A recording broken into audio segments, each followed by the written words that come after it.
صلى عليك الله يا خير الورى تعداد حبات الرمال وأكثرا صلى عليك الله ما غيث هما فوق السهول وبالجبال وبالقرى فوق السهول وبالجبال وبالقرى.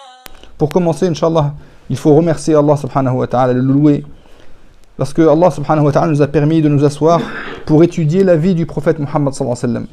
Étudier la vie de l'homme qui a appliqué les paroles d'Allah subhanahu wa ta'ala.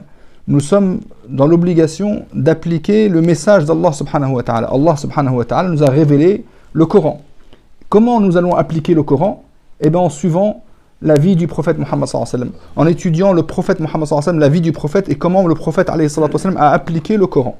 Parce que le prophète alayhi salatu wa sallam, c'est l'application même du Coran, comme elle a dit Aïcha radiyallahu anha, l'épouse du prophète alayhi salatu wa sallam, kana khuluquhu al-Qur'an, son comportement était le Coran. Donc tout le comportement, toute la vie du prophète alayhi salatu wa sallam, c'est une éducation pour nous. On s'éduque avec la vie du prophète Muhammad sallallahu alayhi wa sallam. C'est une très bonne éducation. On ne trouvera pas une meilleure éducation que d'étudier la vie du prophète alayhi salatu wa sallam et de suivre l'exemple du prophète Muhammad alayhi salatu wa sallam. Nous nous sommes arrêtés la dernière fois à une période triste de la vie du prophète alayhi salatu wa sallam, c'est la mort de sa mère. Le prophète alayhi salatu wa sallam est revenu avec son grand-père Abdul Muttalib à Mecca. Quand ils sont revenus à Mecca, le prophète alayhi salatu wa sallam était sous la protection et il vivait chez son grand-père Abdul Muttalib. Abdul Muttalib, c'était un homme très, très bon et très doux avec le prophète alayhi salatu wa sallam. Il sentait que le prophète alayhi salatu wa sallam a vécu orphelin depuis sa naissance. Avant sa naissance, il a vécu sans père, parce que son père est mort quand il était encore dans le ventre de sa mère. Puis à l'âge de 6 ans, il perd sa mère. Donc Abdul Muttalib sentait beaucoup de tristesse pour son petit-fils, le prophète Muhammad sallallahu alayhi wa sallam. C'est pour ça qu'il était très bon avec lui, à tel point qu'il avait un tapis qu'on mettait devant le Kaaba. Personne n'osait s'asseoir sur ce tapis. Et si une personne s'approchait, on lui disait non, toi ça c'est le tapis de Abdul Muttalib. Et Abdul Muttalib c'est un des grands chefs de Quraysh, donc tout le monde respecte et tout le monde s'éloigne de ce tapis. Mais quand le prophète Muhammad sallallahu alayhi wa sallam il vient, il le prend, Abdul Muttalib, il le fait asseoir aussi à côté de lui sur ce tapis. Et c'était le seul qui avait cet honneur de s'asseoir sur le tapis sur lequel s'asseyait son grand-père Abdul Muttalib. Et en plus de ça, le prophète Muhammad sallallahu alayhi wa sallam, c'était pas quelqu'un qui était très gâté, qui cherchait tout le temps à être gâté et cherchait toujours à faire des caprices pour qu'on s'occupe plus de lui. Le prophète alayhi sallam, c'était quelqu'un qui avait une très très bonne personnalité et il faisait tout ce qu'on lui demandait de faire. Quand son grand-père l'envoyait pour faire n'importe quelle chose, il l'envoyait pour faire une course ou faire une chose pour lui, le prophète Muhammad sallallahu alayhi wa sallam revenait toujours avec des bonnes nouvelles. Toujours il faisait ce qu'on lui demandait. Comme il lui a été demandé, même de la meilleure des façons. C'est impossible qu'on l'envoie pour faire quelque chose, il vient avec la course faite de la meilleure des façons. Et un jour, Abdul Muttalib, il a envoyé le prophète Muhammad sallallahu alayhi wa sallam pour ramener des chameaux qui se sont perdus dans le désert. Vous savez, les chameaux, quand ils se perdent dans le désert, pour les ramener, après, des fois, ça peut prendre des jours pour les ramener. Et le prophète Muhammad sallallahu alayhi wa sallam, qui avait moins de 8 ans, il partait dans ce désert et il est parti pour chercher les chameaux. Bien sûr, il est resté, il a tardé un petit peu avant de revenir chez son grand-père, et son grand-père s'est attristé, c'est comme s'il avait regretté de l'avoir envoyé. Il a dit pourquoi j'ai envoyé le prophète Muhammad sallallahu alayhi wa sallam chercher ces chameaux. Et quand il est revenu, il a bien sûr fait des doigts à Allah subhanahu wa ta'ala pour qu'il ramène le prophète Muhammad sallallahu alayhi wa sallam tout en tournant autour de le Kaaba.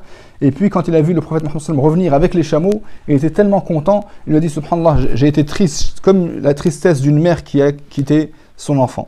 C'est la tristesse qu'il a trouvé son grand-père en quittant le prophète Muhammad sallallahu alayhi wa sallam, malgré qu'il l'avait envoyé, mais le fait de, même s'il reste quelques temps sans le voir, pour lui ça l'attristait, le grand-père du prophète sallallahu alayhi wa sallam.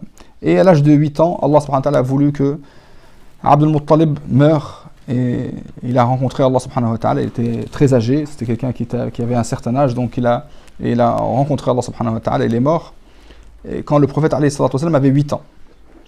Et puis avant de mourir, bien sûr, il a dit à son oncle Abu Talib, qui était le frère de père et de mère, il avait la même mère et le même père, Abu Talib, l'oncle du prophète alayhi salatu wassalam, c'est lui qui s'est occupé du prophète alayhi salatu wassalam jusqu'à ce qu'il a grandi bien sûr, et Abu Talib s'en est occupé vraiment parfaitement, et il l'a préféré même à ses enfants, il s'en occupait vraiment parfaitement, et le prophète Mohammed sallallahu alayhi wa sallam, c'était un enfant facile, c'est un enfant qui était doux, quelqu'un qui était aimé, et en plus de ça, les gens déjà, ils l'aimaient parce que il s'occupait de lui parce qu'il était orphelin, mais malgré ça, lui, il cherchait pas qu'on s'occupe beaucoup plus de lui, c'est quelqu'un qui était facile à vivre, le prophète alayhi salatu wassalam, il ne faisait pas de problème dans la famille, c'était quelqu'un qui était très très bon, le prophète alayhi salatu wassalam, et c'est comme ça qu'on voit que le fait que le prophète Mohammed sallallahu alayhi wa sallam grandisse orphelin, il y a deux raisons, deux sagesses.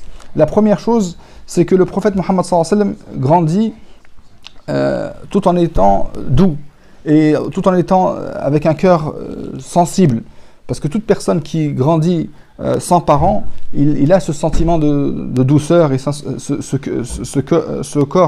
cœur qui est très sensible et très touché par les gens. Il peut ressentir les douleurs des gens.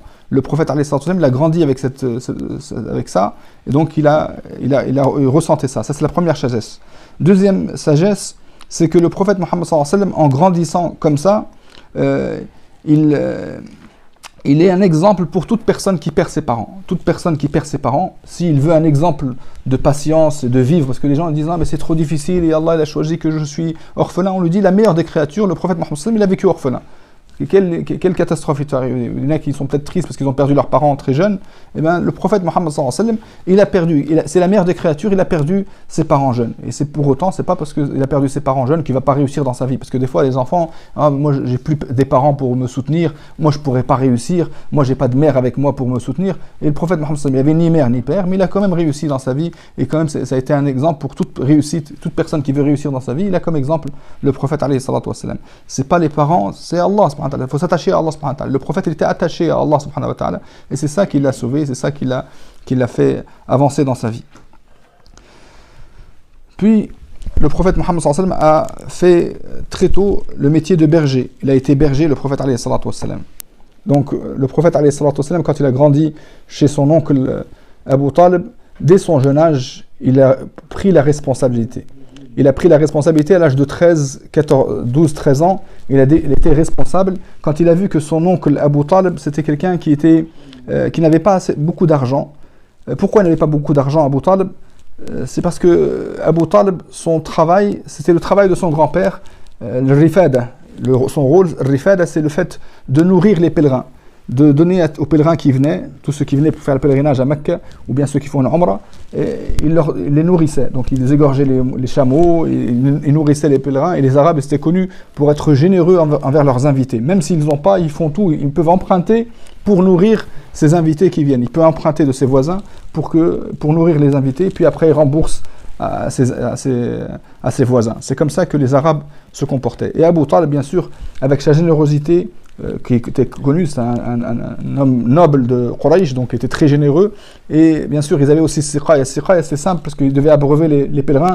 Et alhamdoulilah, il y avait le puits de Zamzam, donc c'est eux qui donnaient à boire du puits de Zamzam. C'est eux qui s'occupaient du puits de Zamzam. Mais c'est la nourriture qui était un peu difficile. Avec tous les enfants qu'il avait, Abu Talib avait beaucoup d'enfants. Donc ça fait qu'il se retrouvait avec très peu d'argent. Et le prophète, alayhi salatu wassalam, quand il a vu ça de son oncle, il a vu que son oncle avait des difficultés financières, il ne s'est pas croisé les doigts, il a dit non, moi je m'occupe de lui, il m'aime bien, et moi j'aime bien être gâté, il fait des demandes, moi je veux que tu me donnes ça, je veux que tu m'achètes ça. Et s'il aurait demandé ça à son oncle lui aurait tout acheté, tellement qu'il l'aimait. Mais malgré ça, le prophète Mohammed sallallahu alayhi wa sallam n'a pas profité de son oncle. Il a vu que son oncle était en difficulté, il a respecté ça, et il a dit, moi je vais sortir et je vais travailler.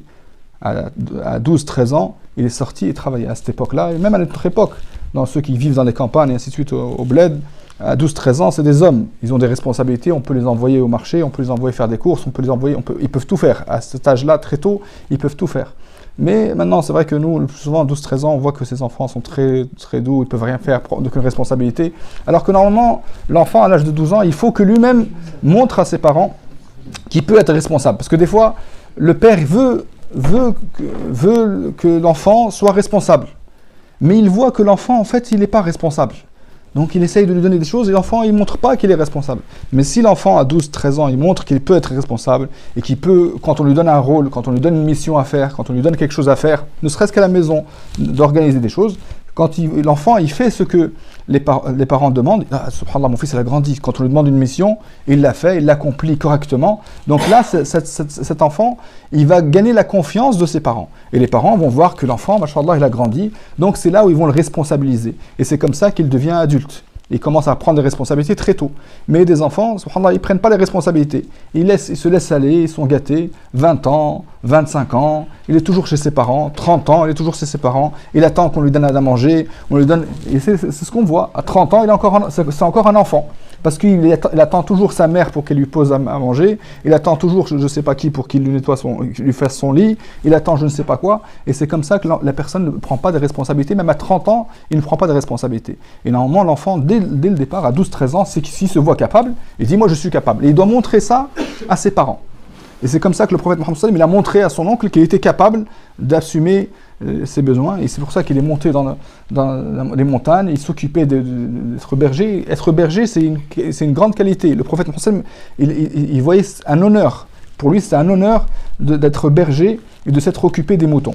Le prophète Mohammed sallam se vantait de ça, il disait « il n'y a pas un prophète qu'Allah subhanahu wa ta'ala a envoyé sans qu'il ait fait ce métier de berger. » Tous les prophètes sont occupés des moutons. Et ils lui ont dit, même toi, ya Rasulallah, il a dit, même moi, je me suis occupé des moutons pour une somme simple, pour une petite somme, il s'est occupé des moutons et pour des sommes simples. Tout ça pour aider son oncle, sans que personne lui a demandé. Personne ne lui a demandé de faire ça. Son oncle était très généreux avec lui, mais malgré ça, il a voulu quand même aider son oncle. Et le fait d'être berger, ça nous enseigne certaines bonnes qualités. Parmi les bonnes qualités que le berger a, c'est la patience. Parce que le berger, il doit sortir du matin jusqu'au soir, du lever du soleil, il est avec ses moutons, jusqu'au soir avant le coucher du soleil, il est toute la journée avec ses moutons. Et vous imaginez quand on a des longues journées, et ainsi de suite, il doit sortir toute la journée, patienter dans la chaleur du désert et s'occuper des moutons, et essayer de chercher d'endroit en endroit pour que les moutons mangent. Donc il doit être patient parce qu'ils prennent leur temps, les moutons pour manger, ils mangent un petit peu, ils se reposent un petit peu, après ils marchent encore un petit peu, ils mangent encore un petit peu, et lui tout ce temps-là, il doit être patient et suivre ses moutons.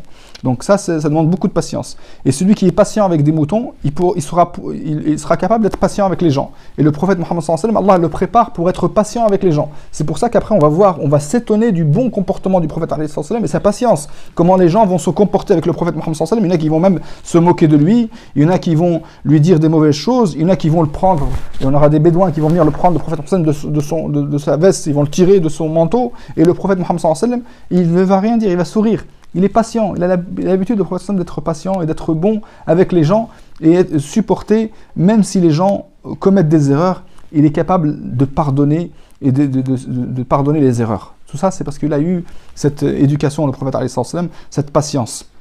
Et il sait gérer les conflits, il sait gérer les choses. Puis le prophète alayhi salam, il avait aussi comme qualité, parce qu'il était berger, être berger, ça donne aussi la modestie. Tout berger, il est modeste. Pourquoi ? Parce qu'il vit avec les moutons. Il se repose à côté des moutons. Peut-être qu'il peut avoir certaines saletés des moutons, et c'est normal pour lui. Il ne va pas dire non, pourquoi c'est sale, je suis le fils de Abu Talib, moi je suis un noble. Pour lui, c'est normal, et ça lui apprend à être modeste et s'occuper des moutons, et s'occuper de ces moutons, malgré que c'est sale et ainsi de suite. Il peut supporter, et il patiente avec eux, et ça lui donne la modestie. Et le prophète Mohammed sallallahu alayhi wa sallam, il dit, ne rentre pas au paradis celui qui a un atome dans son cœur d'orgueil. Donc, l'orgueil est loin du prophète alayhi salatu wassalam. Et toute personne qui est vraiment berger et qui s'occupe vraiment des moutons, l'orgueil s'éloigne de son cœur. Ash-shaja'a, il a aussi du courage. Troisième qualité qu'il peut avoir, c'est le courage, être courageux, parce qu'il peut affronter des animaux féroces qui viennent pour attaquer les loups et tout ça, qui peuvent attaquer les moutons, et lui il s'occupe et essaye de repousser ces animaux qui viennent attaquer les moutons. Tout ça, ça montre les bonnes qualités que peut avoir un berger. Quatrième chose qu'il peut avoir, la miséricorde et la douceur qu'il a avec les malades, celle qui met du temps pour marcher, le mouton qui met beaucoup de temps, qui est en retard, eh ben, il l'attend. Il ne va pas dire on le laisse derrière et c'est pas grave, on rentre, on a un mouton en moins. Il doit attendre et supporter que ce mouton vienne tout doucement. Tout ça, c'est la miséricorde, s'occuper des petits qui sont un petit peu en retard, attendre qu'ils suivent leur mère, et ainsi de suite. Donc le berger, c'est quelqu'un qui a vraiment ce bon comportement, cette patience. Cinquième chose, c'est aimer gagner son argent avec la sueur de son front. Ça veut dire vraiment travailler et ne pas attendre qu'on lui donne, mais chercher vraiment à être celui qui va faire l'initiative pour travailler, pour gagner son propre argent et pour essayer d'être s'occuper de soi-même, s'occuper de sa propre subsistance. Et c'est, comment s'appelle, le prophète alayhi salam, il dit, il n'y a pas une meilleure nourriture que celui qui mange de sa propre sueur, c'est-à-dire qui travaille pour gagner sa propre sueur. Et il dit, le prophète Daoud mangeait du travail de ses mains. Et le prophète Daoud, c'est un roi. Daoud, c'est quelqu'un qui Allah lui donne le royaume, il était roi, et malgré ça, le prophète Daoud fabriquait, et ces fabrications qu'il fabriquait, ces boucliers qu'il fabriquait, ces choses, parce que c'était un forgeron, donc il fabriquait ces choses, ces boucliers, ainsi de suite, et il les donnait, il les vendait, et il gagnait sa vie avec ça. Pourtant, c'était un roi. Allah donnait la royauté, c'était le roi de Bani Israël, et malgré que c'était un roi, il était modeste. Il ne vivait pas dans les luxes, il vivait modestement. Et il vivait en travaillant avec ses propres mains, le prophète Daoud alayhi salam.